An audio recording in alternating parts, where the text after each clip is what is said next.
How to make a relationship last. That's the topic of today's video. And if you find that your marriage is in trouble, go download the free marriage rescue handbook at hopeformymarriage.com.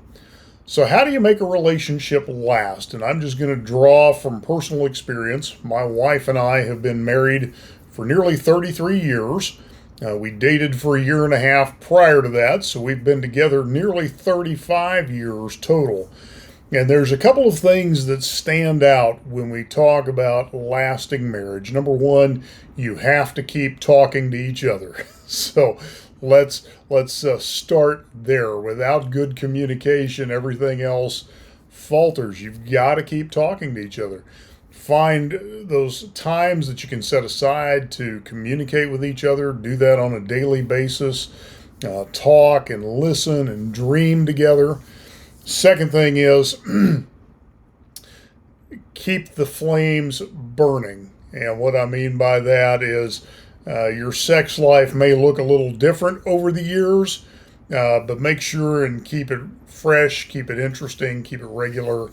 And as a couple, enjoy that time together. That's one of the things that is going to continue to be an expression of your love for each other. It's going to be one of those things that gives each of you a sense of well-being and security. It's going to help you just overall in your physical well-being, your emotional well-being, all of those types of things. Next thing is keep dreaming. You're going to go through changes in life. When we first got married, what we were so excited about was just being in love. And then we were dreaming about having children, and then we were dreaming about having more children, and then we were dreaming about growing with them as they got older, and then we began to dream about the day that they would launch and leave home, and then you begin to dream about grandchildren, and you're dreaming about what's next for you as a couple. And so even for us, married 33 years, our two youngest children leaving home in the next 6 months to a year.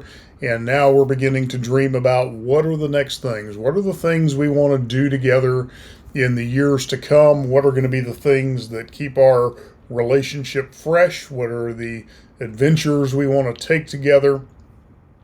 And then the other piece of this is never stop dating and never stop pursuing each other.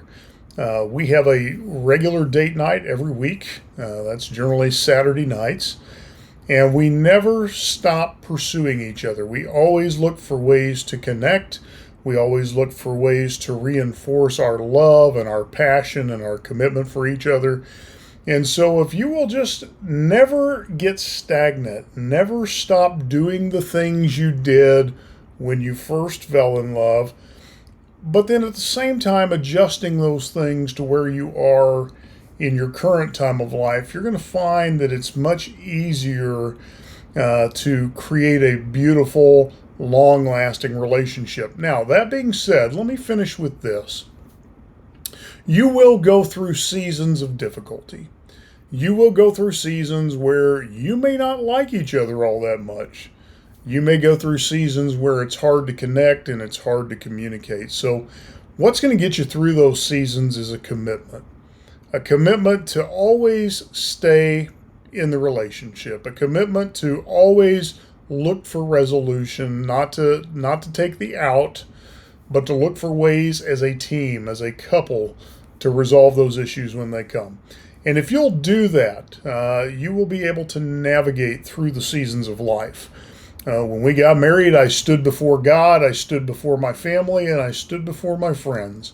And I made a commitment to my wife to love her all the days of my life, in sickness and in health, for better, for worse, for richer, for poorer, till death do us part. And I took that commitment seriously. And so if you make that your commitment, that the only thing that will ever take me out of this relationship is when I take my very last breath, then it's much easier to find those solutions. It's much easier to continue to work at it to make it the best relationship possible. Just a few thoughts for you today. Hope you find those helpful, and I'll talk to you again soon.